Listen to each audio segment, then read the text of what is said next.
Eu nunca rejeito de cara o que alguém diz, porque essa pessoa pode ter acessado um certo elemento da realidade suprema que eu ainda não acessei. Eu não descarto ninguém simplesmente porque, inicialmente, eu possa discordar. Mas se a minha discordância continuar, eu simplesmente digo, sabe, eu não compartilho da mesma ideia, mas entendo que você tenha esse pensamento sobre isso. E qualquer um de nós pode estar certo ou errado. Conversar com Deus me deixou claro, Neil, que não há certo ou errado objetivamente. Só há o que você subjetivamente decide ser certo ou errado. Na sua realidade, bom, você está criando sua própria realidade. Mas já que inventa tudo, invente de um jeito que sirva a você e a todos cujas vidas você toca. Olá, pessoal! Bem-vindos ao Ask Julie Ryan Show, onde espiritualidade e praticidade se unem para uma vida com propósito e alegria. Temos Neil Donald Walsch conosco hoje. Neil é o autor da série de 9 volumes Conversando com Deus, 7 dos quais entraram na lista de mais vendidos do New York Times. Seus títulos foram traduzidos para 37 idiomas e foram lidos por milhões de pessoas ao redor do mundo. Perguntarei ao Neale sobre sua relação com Deus, o que Deus disse e como nós também podemos ter nossas conversas com Deus. Por favor, inscrevam-se, deixem um comentário e compartilhem este episódio com família e amigos. Agora, vamos conversar com Neale. Neale, bem-vindo ao programa. Estou feliz que pôde se juntar a nós hoje. Obrigado, é um prazer estar aqui com você. Como posso servi-la? Bem, tenho muitas perguntas para você. Tenho páginas de perguntas aqui. Então, vamos direto ao ponto. Você sempre esteve em conversa com Deus, mesmo?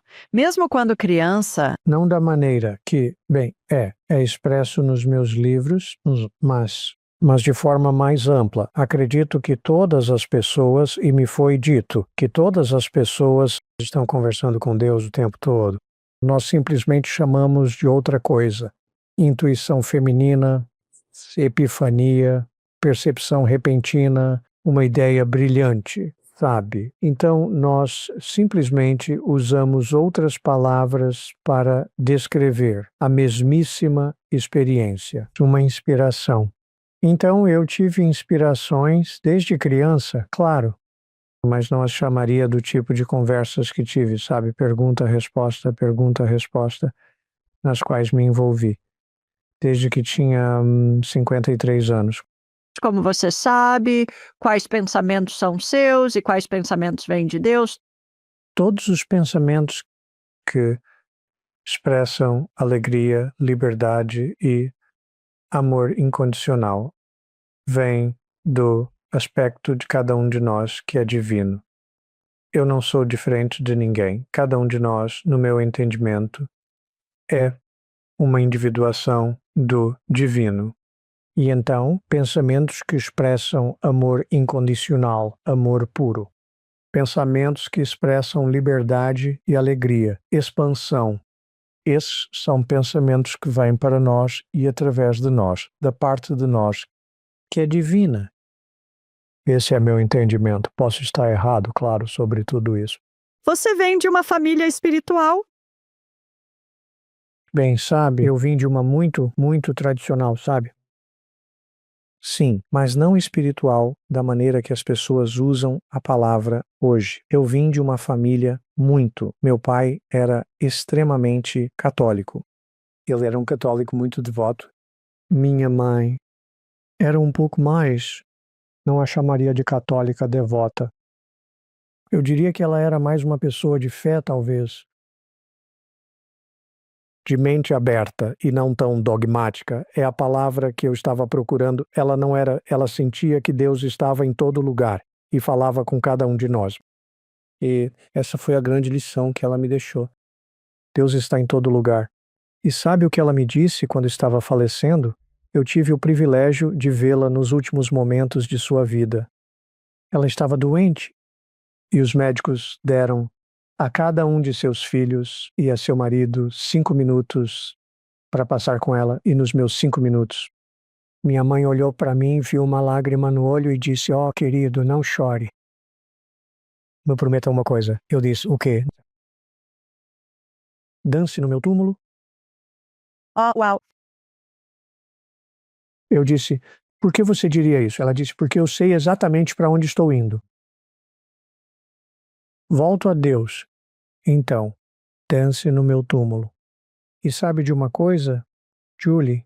Eu realmente fiz isso. Eu fui até o túmulo dela, em um estado totalmente diferente. Eu morava na costa oeste na época. Ela foi enterrada com seus familiares em Wisconsin, mas eu voei para lá e eu fui até o túmulo dela e, na verdade, olhei para a esquerda e para a direita para ter certeza de que ninguém me veria agindo de forma que considerariam sacrílega.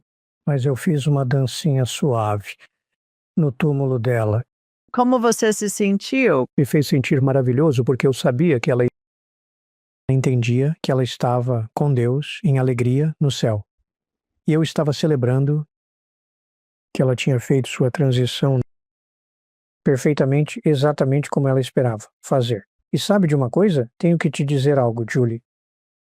E se a minha mãe não está no céu, então ninguém mais está. Porque ela era das pessoas mais doces, gentis e generosas, pacientes, compreensivas e compassivas e que perdoavam que eu já conheci na minha vida. Maravilhoso. Então ela realmente parece que te deu a plataforma de lançamento da qual saltar para este trabalho. Eu quero falar sobre o catalisador que realmente te levou a isso, mas acredito que muitos de nós somos preparados quando crianças. Estudei 12 anos em escolas católicas e isso me preparou para este caminho espiritual, pois me ensinaram sobre anjos, santos, o Espírito Santo, sabe Deus, o Espírito e tudo, isso quando criança. Enquanto pessoas que não têm nada disso, parece que estão começando de um lugar diferente e algumas delas acreditam que é difícil para elas entenderem que existe um Deus e que existe o Espírito. Você tem alguma opinião sobre isso? Concordo com cada palavra que você diz. Minha opinião sobre isso. Eu tive alguns desafios sendo criado em uma escola católica, porque eu me lembro, tenho uma lembrança vívida de ter 9 anos de idade na 3ª série, e o padre veio à nossa sala. Ele vinha uma vez por semana para nos ensinar a doutrina católica, o catecismo católico, como chamavam, catecismo. Então, na aula de catecismo, ele ensinava sobre pecado mortal, venial, purgatório e o resto. Na minha cabecinha de 9 anos, sabe, eu precisava de mais informação, então levantei minha mãozinha. Padre, pode me dar um exemplo do que é um pecado mortal? E lembro-me, o padre disse, claro, meu filho, e eu pensei que ele certamente diria, sabe, assassinar alguém ou roubar as economias de uma vida de alguém ou sabe o que for. Ele disse, se você faltar à missa no domingo sem uma boa desculpa, isso é um pecado mortal. Nossa. Não. É doutrina católica. Ah, eu sei. Até hoje. Eles ensinam isso até hoje. Então, agora eu tenho 9 anos e, claro, seria justamente na semana que faltei à missa. Nunca falto à missa. Naquele domingo em particular, no nosso parquinho, era tipo a final do campeonato de softball do parquinho.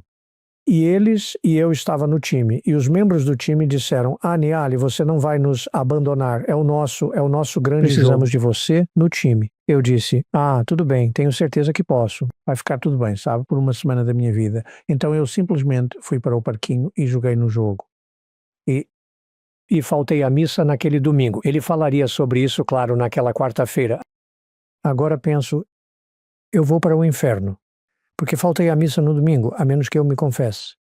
Porque o padre, claro, deixou claro que se eu fosse me confessar e confessasse meu pecado e recebesse a absolvição, então eu iria apenas para o purgatório. Você só tem que pagar pelos seus pecados, sabe, temporariamente. Mas se você se confessar e pecados perdoados, não vai para o inferno. Mas isso era quarta-feira. Minha cara Julie, só tinha confissão um dia por semana na minha paróquia aos sábados à tarde. Não tinha confissão todos os dias. Uma vez por semana. Então agora estou aqui na quinta-feira pensando, tenho que sobreviver a quinta, sexta e sábado. E eu não estava brincando. Tenho 9 anos, então estou realmente acreditando no Padre, no que ele me diz. Então estou fazendo minha oração toda noite. Agora eu me deito para dormir, peço ao Senhor que guarde minha alma. Se eu morrer antes de acordar, peço ao Senhor que leve minha alma. Deus, por favor, me perdoe. Eu não queria faltar à missa. Bem, eu cheguei até sábado e fui me confessar. E contei a este. Padre, ele devia ter uns 48 anos de idade. Chorando para essa criança de 9 anos. E ele disse, meu filho, está tudo bem. Reze 3 Pais Nossos, Ave Marias, glórias ao Pai, ficará bem.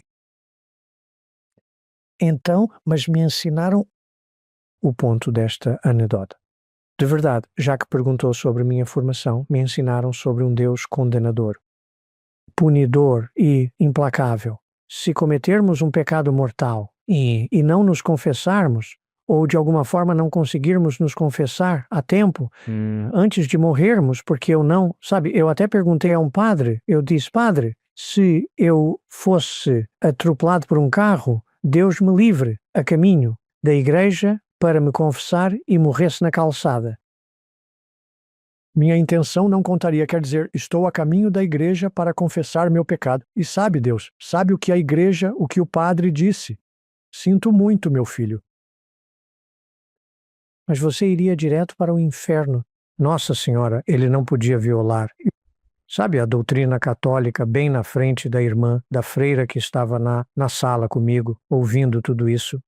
Então eu estou lá sentado, uma pilha de nervos, estou percebendo que tenho que aguentar até sábado. Então esse é o Deus sobre o qual me ensinaram na Igreja Católica. Um Deus de julgamento, condemnation e castigo. Eu era uma geração depois de você, pós-Vaticano II, quando tudo mudou. Meus pais foram ensinados o que você foi ensinado. Eles nasceram nos anos 20, então provavelmente tão ou mais intensamente que você. E falando em confissão, nem lembrava disso, Neali. Nossa primeira confissão foi na primavera, antes da primeira comunhão, na segunda série. Então eu tinha, uns 7 anos. Sim, 7 anos de idade, a idade da razão. Sim, e lembro de pensar. Não conseguia pensar em absolutamente nenhum pecado. E estávamos lá na fila esperando para entrar no confessionário e eu me peguei pensando. Você tinha que inventar coisas. Eu desobedeci a minha mamãe. Roubei um biscoito diretamente do pote de biscoitos. Chamei meu irmão de idiota, quem sabe? E então pensei, ok, a mesma coisa, 3 Ave Marias, 4 Pai Nossos, sei lá. E lembro de voltar para o meu lugar e pensar, isso é ridículo. Na minha cabecinha de 7 anos, lembro de pensar, isso é ridículo. Acabei de mentir para receber a graça no confessionário. Ele meio que não se importa com essas coisas. E então, quanto mais velha eu ficava, mais eu sabia, que aquilo simplesmente não era real. E eu não preciso falar através de um clérigo para chegar a Deus. Eu mesma falo com Deus. Não preciso falar com mais ninguém. Quando você chegou a essa conclusão? Quando eu entrei na vida adulta com 18 ou 19 anos, rejeitei os ensinamentos da Igreja Católica. Até então, eu queria muito, de verdade, me tornar padre. Eu era coroinha e já servia no altar da igreja desde os meus 12 anos de idade.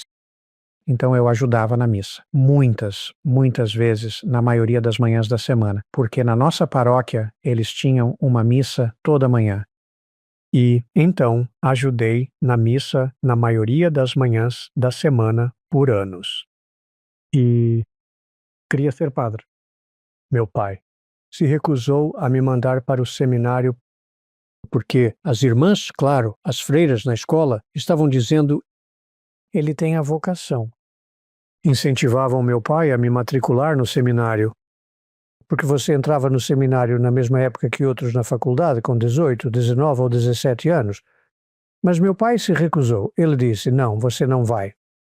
Você não teve experiência de vida suficiente. E eu disse: experiência de vida? Né? Sabe, que experiência de vida eu preciso? E ele abriu um exemplar da revista Playboy, na página central com uma moça nua, onde eu vi todas as partes dela. Nossa, E ele então disse: já teve experiência com isso?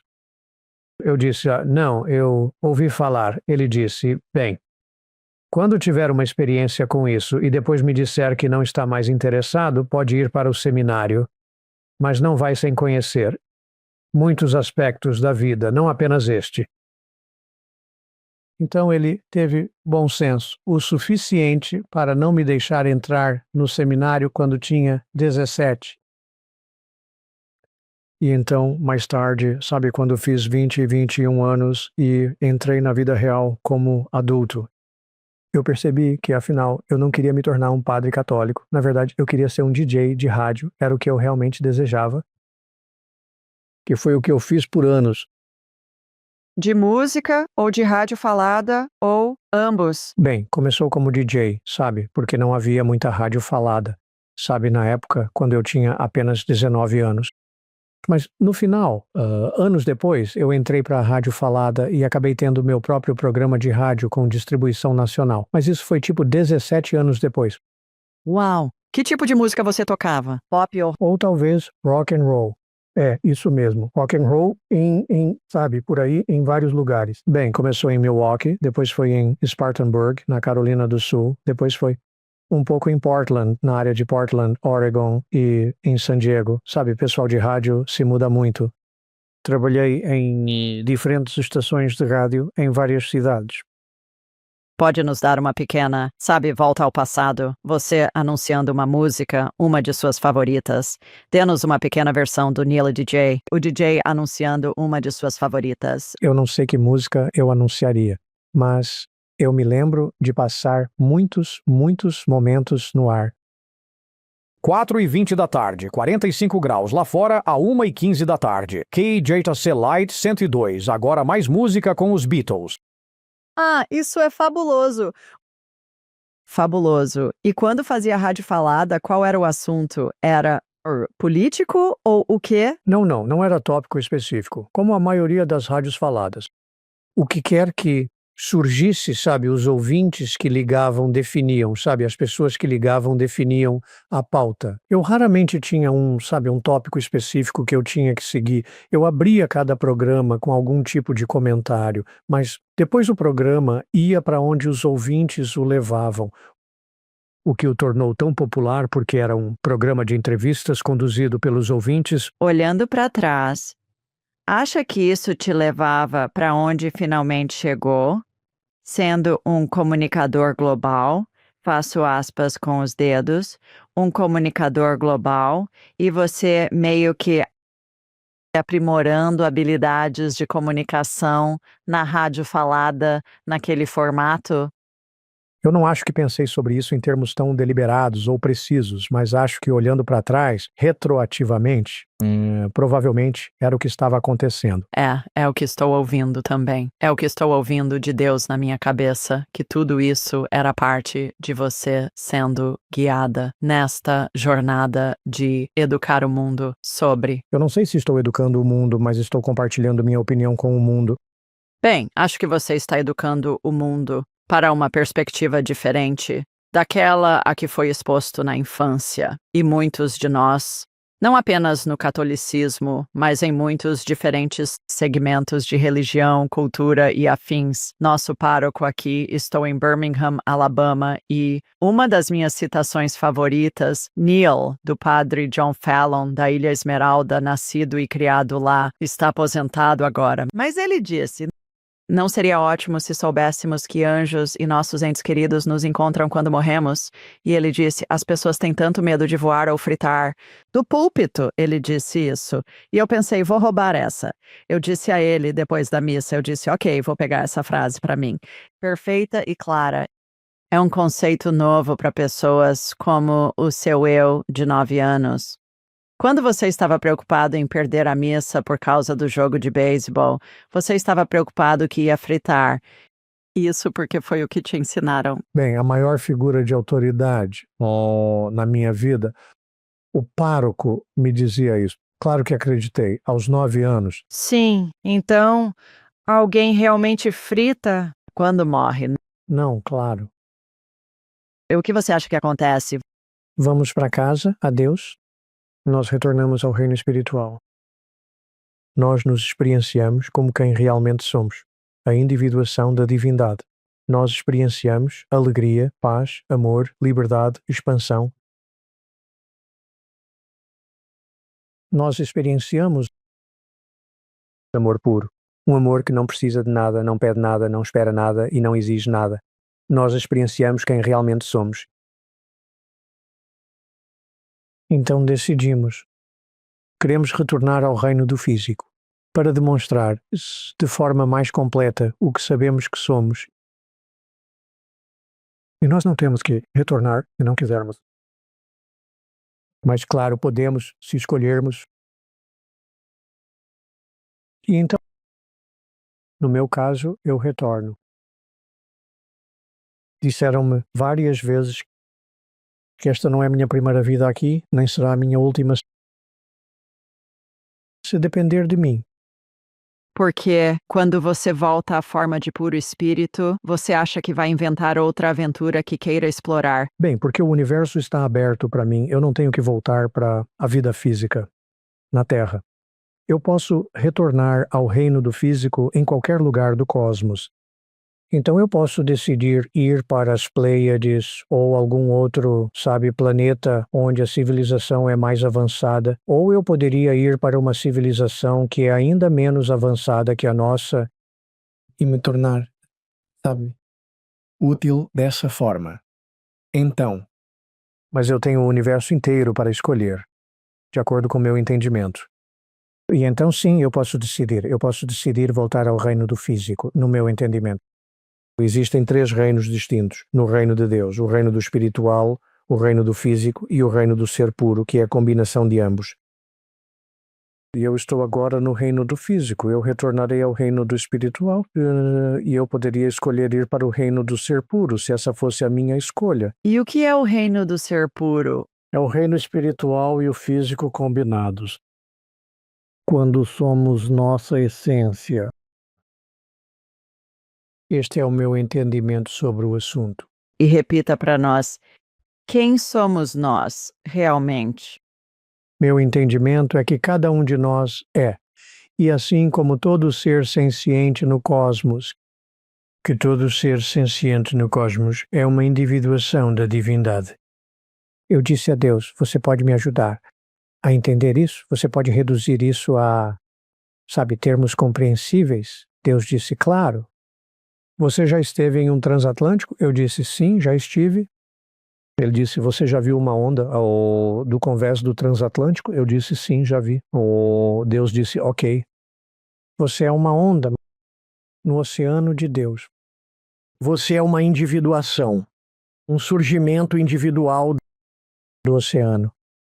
Você não está separado do oceano, mas você é simplesmente uma expressão individual do oceano. E quando essa expressão individual está completa, a onda recua de volta para o oceano, de onde veio. E isso é uma metáfora, meu filho, para te ajudar a entender sua relação com o divino. Você é uma onda no oceano de Deus, nunca separado de Deus de forma alguma, mas simplesmente expressando aquele aspecto de Deus que lhe agrada expressar, se você entender o que está realmente fazendo. Mas a maioria nem sabe o que está fazendo, nem sabem. Para que estão aqui?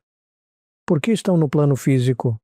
Acham que estão aqui para, arrumar o cara, a garota, conseguir emprego, carro, casa, cônjuge, ter filhos, netos, ter a sala de esquina com seu nome na porta, o prédio na esquina com seu nome no prédio.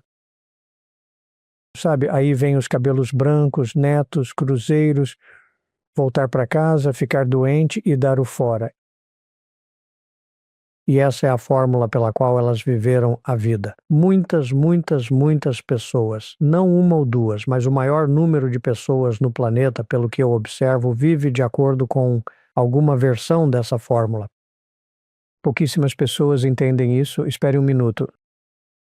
Somos, sim, seres espirituais que viemos aqui para servir a agenda da alma. De modo que meu corpo não tem nada a ver com minha vida. Minha vida não tem nada a ver com meu corpo ou mente. São simplesmente ferramentas ou equipamentos usados pela minha alma para avançar a agenda que eu estabeleci para mim mesmo quando vim para este plano físico da vida. Eu poderia, é claro, estar errado sobre tudo isso. E nesse caso, com certeza, vou para o inferno. Mas você sabe o que George Bernard Shaw disse? Os interessantes estão lá mesmo? Bom ponto. Sim, você teria uma ala especial para as pessoas que são, de alguma forma, você está se referindo. Isso é hilário. Você mencionou Deus como ela. Fale mais sobre isso. Bem, o meu entendimento é que Deus transcende a ideia de género. Deus não é nem ele nem ela, de forma alguma. Então, Deus é a essência do universo que eu chamo de amor puro. Meu entendimento é que Deus é amor puro e pode assumir qualquer forma. Que Deus entenda que seja mais fácil para as pessoas abraçarem e trazerem para suas vidas ou para aceitarem como parte de quem são. Então, sabe, às vezes Deus, ele me aparece de uma forma como ela. E às vezes como ele e às vezes como o meu lindo cachorro que pula no meu colo. E se isso não é o amor de Deus, eu não sei o que é. E então eu acho que não.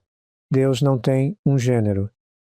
E essa é a minha experiência do divino. Acha que algum espírito tem gênero? Espíritos podem ter gênero. Podem decidir abraçar e demonstrar themselves através de uma expressão física particular. E então acho que sim, acho que é exatamente isso. Todos os seres sencientes, almas, individuações da divindade, têm a oportunidade de expressar a vida da forma que mais lhes agrada. Me foi dito em conversas com Deus que, francamente, em uma vida passada, eu era o que chamaríamos de um animal, que nem sempre fui um ser humano. Eu tive anteriores fisicalizações como o que nos referiríamos como menos evoluídas formas vivas. Então, com o passar do tempo, eu evoluí. Eu decidi retornar à fisicalidade, assumindo a forma de um ser humano. E também me foi revelado. Mas eu tive vidas passadas em outros lugares do cosmos. E sabe, Julie, honestamente, anos atrás eu estava deitado na varanda dos fundos da nossa casa com a minha, adorável esposa. E nós estávamos deitados. Era uma noite clara de verão. O céu estava o mais limpo que se pode imaginar. E podíamos ver cada estrela no céu. Estava olhando as Pleiades e lágrimas rolaram pelo rosto. E minha querida olhou para mim e disse: "Meu bem, por que você está chorando? O que foi?" E eu disse: "Sinto falta de casa. Vim de lá. Eu estava lá antes. E agora estou aqui, e eu estava sentindo saudades de casa." Claro, minha querida esposa olhou para mim e ela disse: "Bem, se alguém fosse de outro planeta, seria você." Tem alguma lembrança da sua vida em outros planetas?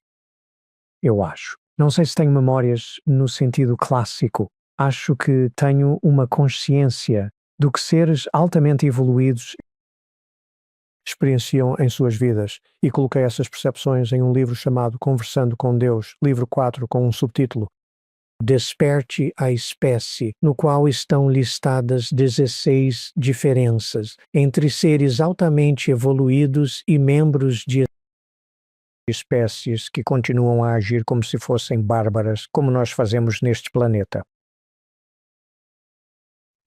Você pode nos dar alguns exemplos de coisas entre uma espécie evoluída e uma espécie bárbara? Claro, uma espécie evoluída nunca, jamais machucaria, prejudicaria ou feriria outro membro de sua espécie ou qualquer outra vida.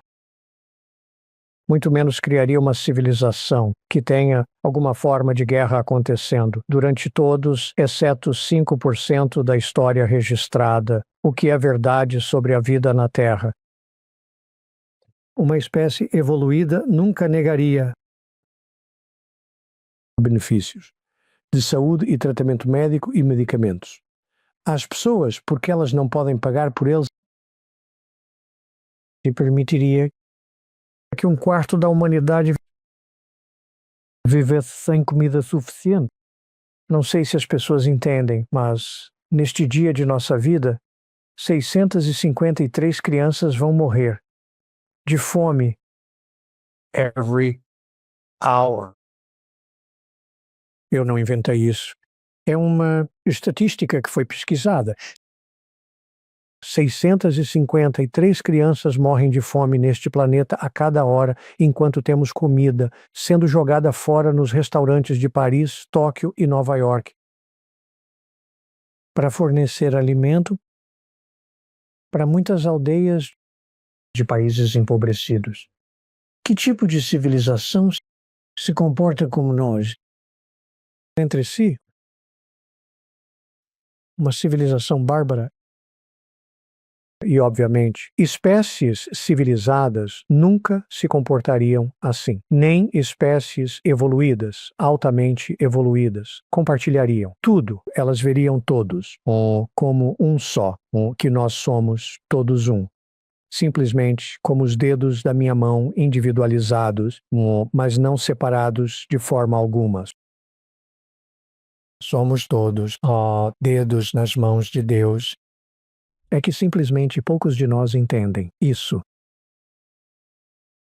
Eu poderia, é claro, Julie, errado em tudo. E nesse caso, vou direto para o inferno. Acho que não precisa se preocupar muito. Quando meu pai estava morrendo, Neil, meu pai foi para o seminário em Roma, com o J. Bill após a Segunda Guerra Mundial. Falando em seminários, ele ficou lá por 6 anos e saiu 6 meses antes de ser ordenado padre. Nossa, E porque ele encontrou uma mulher. não, ele se casou com a minha mãe, foi com ela que ele ficou, e eles se conheciam no ensino médio. E com ele, depois que ele morreu, eu encontrei um cartão de Natal da minha mãe para ele quando ele estava no seminário. E era tão fofo, porque, sabe, eles se conheciam. Mas, enfim, eu costumava provocá-lo, porque quando as pessoas descobriam, diziam, por que você saiu? Se eu estivesse lá, diria, porque aparecia ele num sonho e perguntei, pai, o que você está pensando? Isso foi incentivo suficiente para ele sair. Ele disse que não se lembrava de ter acontecido assim, Neil. Enfim. Sabe, a questão é, com essas diferentes espécies evoluídas e tudo mais, isso levanta a questão. Será que todos nós teremos que passar por isso? Não temos que passar por nada. Escolhemos passar por isso para entender o que não queremos e criar o que queremos. Esse é todo o propósito. Eu não acho que nós realmente escolhemos ativamente passar por isso. Eu acho que nós passamos pela vida física de uma forma que reflete o nível de consciência que alcançamos. Sabe, mesmo na minha própria vida, obviamente, eu me comportava de forma diferente quando tinha meus 20 e 30 anos do que quando tinha meus 40 e 50 anos. E eu me comportava de forma diferente nos meus 40 e 50 anos do que nos meus 60 e 70, obviamente. Amadurecemos de muitas formas, filosófica, psicológica, espiritual e emocionalmente. Amadurecemos, aprendemos, entendemos, expandimos nossa consciência e expandimos a nossa própria consciência. Não sei se as mensagens que recebi diretamente de Deus quando eu tinha 56 anos de idade teriam sequer sido recebíveis, se me permite. Quando tinha 36 anos, conheci minha esposa, minha atual esposa. Casei mais de uma vez. Mas eu conheci minha atual esposa quando tinha 63 anos. Lembro vividamente da idade, pois costumava cantar a música dos Beatles para ela. Você vai me amar quando eu tiver 64? Então, a conheci quando eu tinha 63. Ela tinha 37 ou 38. E foi apenas uma semana depois que nos casamos. Meu Deus. Então seus amigos homens estavam dizendo: Neali mandou bem. Foi uma conquista você ter conseguido fazer isso? Bem, ela que me pediu em casamento. Um dia ela me olhou, estávamos no segundo encontro para uma peça. Amamos teatro. E então estávamos em nosso segundo encontro e ela olhou para mim do banco do passageiro do meu carro e disse: Sabe, eu acho que deveríamos nos casar. E eu disse: Não precisa me dizer duas vezes. Ela disse: Jura? Temos a mesma filosofia, que psicologia, crenças espirituais, gostamos da mesma comida, ambos amamos teatro ao vivo e descobrimos compatibilidade em certas outras maneiras. Por que não deveríamos nos casar? Eu me estiquei pelo banco da frente do carro. Apertei a mão dela e disse: Done. Que romântico! 2 dias depois estávamos em Las Vegas, onde conseguimos uma licença de casamento, porque não há período de espera em Las Vegas. Você consegue a licença de casamento em 1 hora. Pegamos a licença, fomos a uma capela e nos casamos. Isso foi há 17 anos. Bem, parabéns. Fico feliz por você e por ela também. Voltando à sua vida antes de você escrever o livro, livros, houve um catalisador desde a época em que você trabalhava no rádio. Até quando escreveu o seu primeiro livro e como foi essa jornada para você? Tive muitas outras carreiras, não estava no rádio ao escrever o livro. Eu trabalhei com radiodifusão, depois com jornalismo, tornei-me repórter de jornal e, por fim, editor-chefe de jornal. E então eu deixei essa área em particular e me tornei um fotógrafo profissional. Uau. Quando deixei essa área. Então eu atuei em várias diferentes. Eu tive várias carreiras diferentes. Mas foi bem quando eu escrevi Conversando com Deus. Eu estava totalmente desempregado. Eu não tinha carreira. Because quebrei o pescoço num acidente de carro. Eu usava um colar de Filadélfia de plástico que segura a cabeça, pois o pescoço não aguenta. O médico disse: não tire este colar por nada até nós dizermos que seu pescoço está curado. Então eu não conseguia arrumar emprego em lugar nenhum, porque eu tinha perdido o meu. Fui cortado na empresa em que eu trabalhava. Eu fui o último a ser contratado. Então fui o primeiro a ser dispensado. Então perdi meu emprego e não conseguia arrumar outro em lugar nenhum. Ninguém me contratava por usar o dispositivo terapêutico. E finalmente um entrevistador foi honesto comigo. Ele disse: Sr. Walsh, não podemos contratá-lo enquanto você estiver usando um dispositivo terapêutico como esse. Um movimento em falso e pagaremos suas contas médicas por 10 anos. Não podemos. Volte quando estiver curado. E inteiro novamente o contrataríamos na hora, pois tem as qualificações necessárias. Então acabei morando na calçada. Eu não tinha para onde ir. Eu estava em um apartamento. Eu tinha acabado de terminar meu relacionamento com minha ex-esposa. Não foi uma separação raivosa. Concordamos que não estava funcionando. Mas aluguei um pequeno apartamento. Mas quando perdi meu emprego, não pude pagar pelo apartamento e fui despejado depois de 3 meses sem pagar o aluguel. Sabe, o proprietário foi muito gentil. Ele disse: Neali, sinto muito, mas não tenho como te manter por mais de 3 meses sem aluguel. Terei que pedir para você sair. Eu não tinha para onde ir, Julie. Acabei morando na calçada por 1 ano da minha vida, Qual cidade? perto de Ashland, Oregon. Entre Ashland e Medford, Oregon. Andei pelas ruas. por um ano inteiro antes de conseguir um emprego de meio período e pagar uma pequena kitnet sobre a garagem de alguém. Levei um ano para conseguir voltar ao sistema. E durante aquele ano, eu ia de pessoa em pessoa com a mão estendida. Você pode me dar uma ajuda?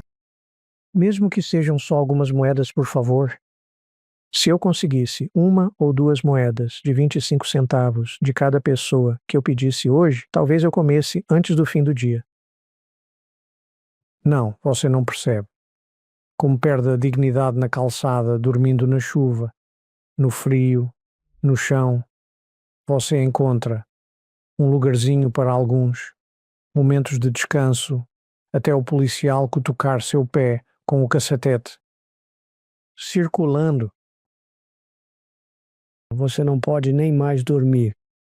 Eles mandam você circular no meio da noite. Ah, e a propósito, quando você está morando na calçada, onde você vai ao banheiro?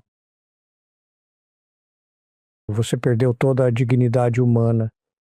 Tem que tentar entrar escondido, talvez num McDonald's, e usar o banheiro masculino, se conseguir. Claro, eles sabem que você é morador de rua porque cheira mal. Você não toma banho há 6 semanas e usa as mesmas roupas. O gerente diz: não posso te ter aqui nessas condições. Não me force a chamar a polícia. Vai ter que implorar. Por favor, eu só preciso de 5 minutos. Posso só usar o banheiro? Finalmente, um gerente de McDonald's, real. Ele disse: ok, farei um acordo. Promete que não vai pedir esmola. Não quero que você peça esmola para ninguém, nem mesmo para alguém naquele banheiro. Não diga nada, não vá de mesa em mesa no meu restaurante. Se você prometer entrar e sair, se esse for o nosso acordo, aperte minha mão. Pode usar o banheiro aqui sempre que precisar. E eu cumpri minha palavra, e ele cumpriu a dele. Após um ano na rua, dormindo na chuva, procurando um lugar para o banheiro, tentando descobrir como vai comer naquele dia. Faça isso por um ano. Não, esqueça. Faça por um fim de semana. Eu te desafio. Saia de casa na sexta à noite e não volte até segunda à noite. E saia de casa na sexta sem um tostão no bolso, sem dinheiro nenhum. E me diga como foi para você. Depois faça por um ano. E veja como muda sua visão sobre o que precisa para ser feliz. Qual foi a sua lição de tudo isso? O que você precisava para ser feliz na vida? Nada, na verdade. Praticamente nada. Talvez um teto. Por mais humilde que fosse, eu morava em uma kitnet de um cômodo em cima da garagem de alguém e para mim aquilo era um palácio. Tinha um banheiro. Tinha uma geladeira. Eu podia, de fato, comprar algumas coisas no mercado e colocá-las na geladeira e pegar de vez em quando para comer alguma coisa quando estava com fome e tinha até uma cama em que eu podia dormir. Oh, meu Deus! E tudo que estava acima disso era luxo. Luxo para mim. Foi lá que tive minha conversa com Deus, naquele pequeno apartamento. Acordei uma manhã. Estava lá há uns 2 ou 3 meses e estava com muita raiva de Deus e disse: o que fiz para merecer tanta luta inacreditável? Me dê as regras, eu vou jogar este jogo, só me diga as regras. Foi quando ouvi a voz na minha mente. Neil. Por favor, escreva isto. Lhe darei respostas para qualquer pergunta. Anotei o que me diziam. Antes que percebesse, estava em diálogo. No papel com Deus. E ele me disse o seguinte: você fará disto um dia um livro. será acessado por muitas pessoas. E eu pensei, não vai. Isso não vai acontecer. Claro, ninguém vai publicar um livro porque um cara diz que está falando com Deus. Isso não vai acontecer. Então, eu de fato enviei minhas anotações manuscritas. Fui a uma loja de xerox, copiei-as em uma máquina de xerox e as enviei para uma pequena editora. 2 ou 3, na verdade. 3. 2 ou 3 editoras, só para ver. Desafiava a Deus. Me mostre. E caramba, não é que uma daquelas pequenas editoras me ligou e disse: nós queremos publicar este livro. É uma ótima peça de ficção. Eu disse, opa, espere um minuto, isto definitivamente não é ficção. Eles pensaram que era uma história que eu inventei, sabe, sobre um cara que está tendo uma discussão contínua em uma conversa, sabe, com Deus. Eu disse, não. E o editor disse, senhor, Walsh está dizendo que isso aconteceu mesmo? Eu disse, com certeza. Bem, vamos vendê-lo como um livro de não ficção. É um material interessante, mas você não vai encontrar 500 leitores, porque ninguém vai querer comprar um livro porque um cara afirma estar falando com Deus. Ele estava certo. Ele não encontrou 500 leitores. 5 milhões. Não me gabo, só digo. Foi o que aconteceu. Deus te mostrou, Sim. o desafiou. Pode apostar, ela mostrou. Eu a desafiei e ela disse: é melhor você prestar atenção no que eu tenho para te dizer. Agora eu tenho outra deusa na minha vida. A chamo de minha esposa. Uhum. Ela é um deus ou uma deusa? Ela é os dois. Answer. Ótimo. Você acredita que qualquer pessoa pode ou vai se conectar com Deus a ponto de realmente entender que é uma orientação divina? Acredito que todos podem. Você me fez uma pergunta de 2 partes. Se todos podem, todos vão. Eu acredito que todos podem. Não tenho certeza se todos vão. Mas eu acredito que todos podem. E eu acho que sim. Acho que no final todos irão, que mais cedo ou mais tarde. Todo ser senciente no cosmos irá. Porque acho que essa é a nossa vontade, acho que realmente é a nossa vontade, mas é algo que nós escolheríamos experienciar cedo ou tarde. Mais cedo ou mais tarde, todos nós chegamos a um ponto em que dizemos a Deus: ok, tudo bem, justo, apenas me dê as regras, me diga como funciona, o que é que eu tenho que fazer. Porque sabe de uma coisa? Há mais coisas aqui do que os olhos podem ver. Bill colocou bem. Bill disse de forma maravilhosa. Há muito mais coisas no céu e na terra, meu caro Horácio, do que sonha a sua filosofia. Ele também disse: ser ou não ser, essa é a questão. Essa é a grande questão. Você também tem conversas contínuas com Shakespeare? Adorei você o chamando de Bill. Isso é uma coisa que vale ouro. Nunca ouvi isso antes. Você recebe informações de outros fractais do divino, como Shakespeare, ou tipo, Claro, ok, eles se identificam como quem foram na vida que viveram e que você reconheceria? não. Não nesses termos específicos, eu recebo informações de outros fractals que se experienciando como verdadeiros mensageiros nesta vida terrena que vivemos. Pode nos dar um exemplo? Ah, claro, a Marianne. Conheço a Marianne há 25 ou 30 anos e nós compartilhamos informações que se tornam claras para nós e se tornaram claras para nós. Estou falando de Marianne Williamson, claro.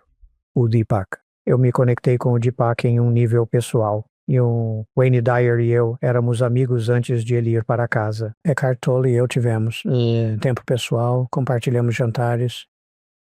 Então, sim, existem pessoas que realmente compartilham informações e coisas que me lembram do que eu já entendi e me trazem de volta a minha consciência disso.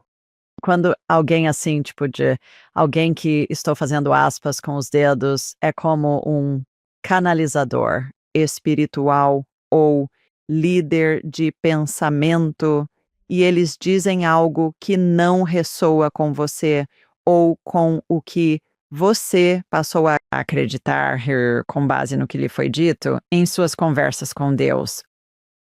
Como você processa isso? Eu simplesmente digo a verdade, nada mais. Eu simplesmente digo, sabe de uma coisa? Isso não parece ser a minha realidade, mas eu respeito e honro o fato de que é a sua realidade. Estou disposto a ser aberto o suficiente para olhar atentamente e ver se há mais ali do que os olhos podem ver. Eu nunca rejeito o que alguém diz de antemão, porque eles podem ter access a um certo elemento da realidade última que eu, pessoalmente, ainda não acessei. Então, estou disposto a ter a mente aberta. Eu não descarto ninguém só porque, inicialmente, eu possa discordar, mas se a minha discordância continua, eu reavalio. Eu simplesmente digo a eles, abertamente, com sensibilidade, com esperança, com amor. Sabe, eu não compartilho da mesma ideia, mas entendo que você tenha esse pensamento sobre isso e, sabe, qualquer um de nós pode estar certo ou errado. Conversas com Deus deixou claro para mim, Niall, que não existe certo e errado. Você deve ter lido isso no livro 1. Não existe de fato um certo e um errado. Objetivamente, só existe o que você subjetivamente decide ser certo ou errado. Na sua realidade. Você está criando sua própria realidade. Você está inventando tudo. Mas já que está inventando tudo, invente de forma que sirva a você e a todos cujas vidas você toca.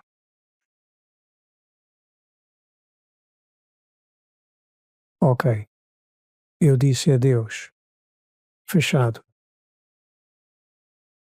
Então, o que estou entendendo é que todos nós podemos ter, e todos nós temos, e eu concordo com você, eu acredito nisso, que todos nós temos nossa própria realidade, que está se desenrolando para nós, nesta vida como um ser espiritual, tendo uma experiência humana, e mesmo que seja diferente da experiência de outra pessoa, e geralmente é, na maioria dos casos, ou em muitos casos. Não há dois flocos de neve iguais? Exato. Há sempre um elemento na minha experiência ou uma semelhança, um ponto em comum em algum aspecto. Você acha que é esse o caso? Yes. Então você diz que Deus diz que, cito, vocês me entenderam tudo errado. Bem, o que ela quis dizer foi que nós pensamos que Deus condena, pune e julga. Pensamos que Deus tem certas coisas que ele precisa, ou requer, ou exige, ou, se preferir, na verdade, ordena. Isso. Você pensa que Deus está lá em cima, nos julgando, se não fizermos o que ela diz que ele exige que façamos.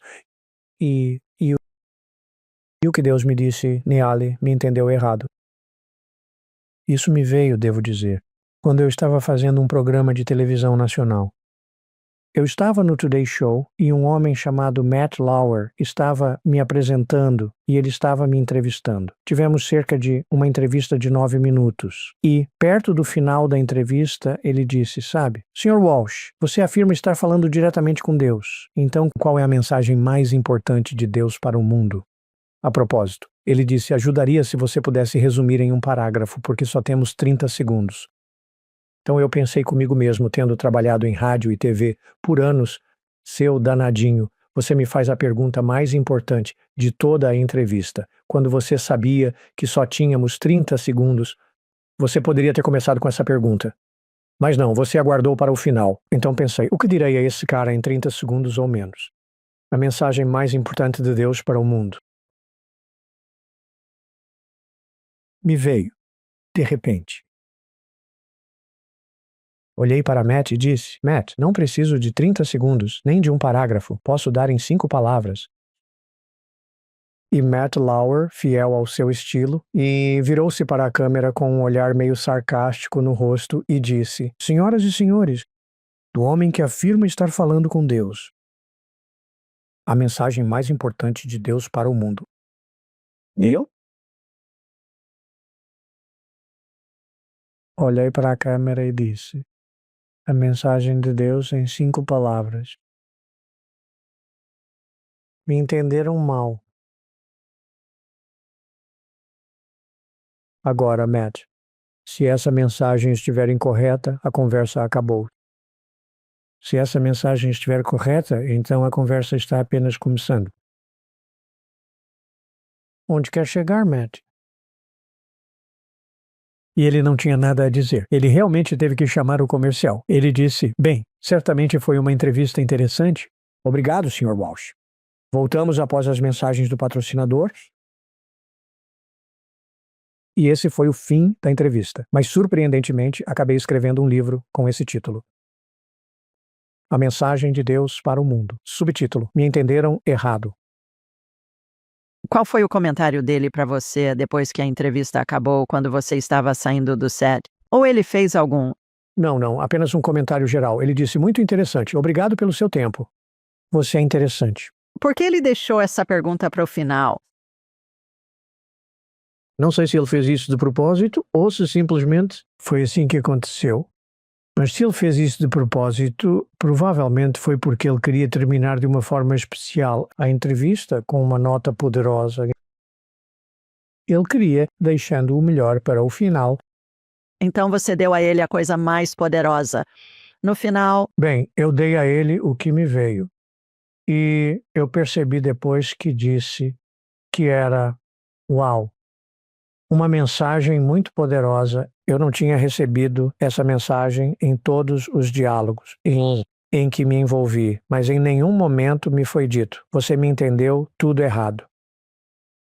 Mas quando desafiado a apresentar a mensagem mais importante de Deus, ela veio direto para mim.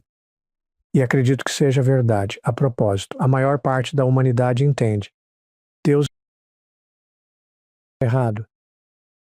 Deus não julga, não condena e não pune. Deus é simplesmente puro amor. E quando abraçamos essa noção, nós também abraçamos o que eu chamo de a solução de Deus. Podemos seguir pela vida, com pura vida, por todos e por tudo. Por isso escrevi a solução de Deus, que, a propósito, eu enviarei a qualquer pessoa uma cópia digital sem custo algum, se simplesmente me pedirem. Basta me enviar um e-mail para nealenealedonaldwalsh.com. Por favor, me envie o livro A Solução de Deus. E lhes envio uma cópia digital sem custo, porque quero que todos entendam que temos entendido Deus errado todos esses anos e que há mais coisas acontecendo aqui do que aparenta. que generosidade. Maravilhoso. Falando em livros, conte-nos sobre seu mais novo.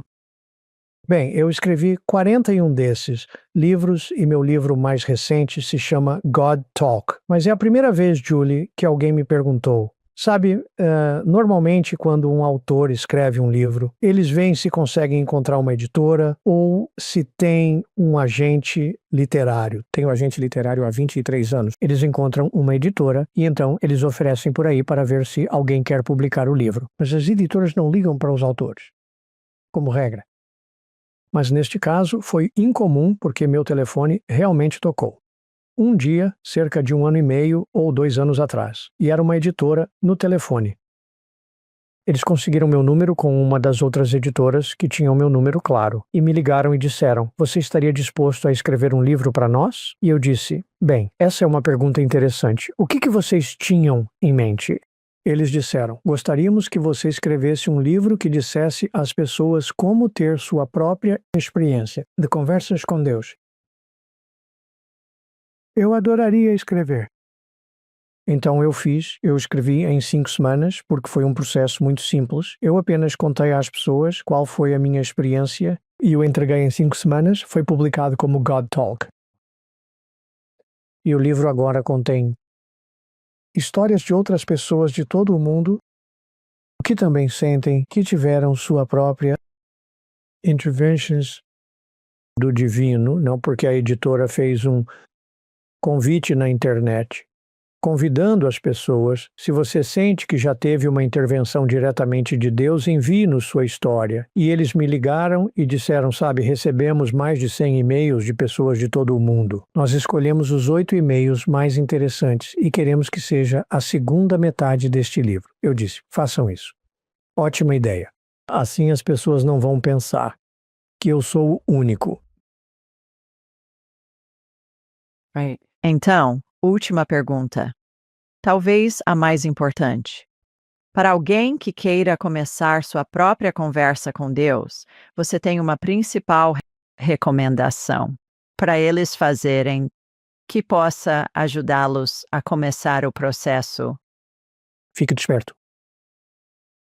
Fique desperto.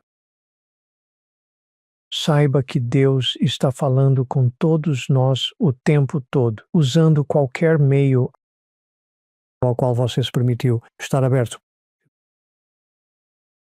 Por exemplo, talvez uma transmissão com uma moça, Julie. Acha que é coincidência estar assistindo a este programa agora? Ah, eu entendi.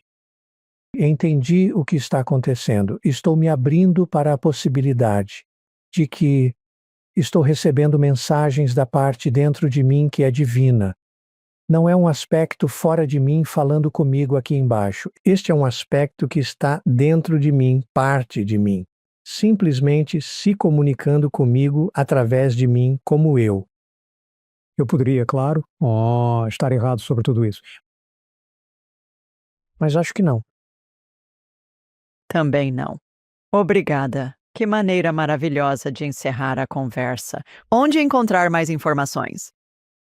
Bem, para saber mais sobre o meu trabalho, tudo o que você precisa fazer é ir para o site juger.com. É muito simples. Me encontrar na internet ou ir para neildonaldwalsh.com. Me encontram online. Também estou no Facebook. Tenho mais de 850 mil seguidores. Não me gabo, só digo, é o que está acontecendo. Então, várias pessoas me encontraram na página do Facebook e as pessoas podem me encontrar no Facebook com bastante facilidade. Adoro como você desafiou Deus. E Deus, tipo, tá bom, amigão, toma, eu vou fazer isso. Vou fazer com que todos esses milhões de pessoas leiam nossas conversas. Em 37 idiomas diferentes. Eu sei. Nossa, essa é uma das melhores respostas a um desafio que já ouvi. É quase tão boa quanto minha esposa me desafiando a casar. Ah, meu Deus, vocês dois se beneficiaram, assim como você, com suas conversas com Deus. Obrigada pelo trabalho que faz, principalmente. E também, muito obrigada por dedicar seu tempo para se juntar a nós e ter esta conversa com a Julie, em vez de com Deus, mas acho que é o fractal de Deus em você, falando com o fractal de Deus em mim. Claro, quando estou conversando com a Julie, eu estou, na verdade, conversando com Deus. E quando eu me esqueço dessa verdade fundamental, eu perco todo o sentido da minha experiência. Então, obrigado pela oportunidade de compartilhar este tempo com você. Eu gostei imensamente. O prazer e a honra são meus. Muito bem, pessoal. Demos a vocês muito o que pensar. Enquanto isso, enviando a vocês muito amor do nosso docilar, Alabama, e do Oregon também, onde o Niala está. Até a próxima vez.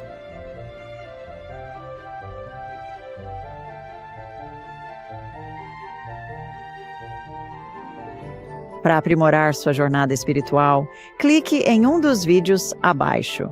E lembre-se de se inscrever, comentar e compartilhar este episódio com amigos.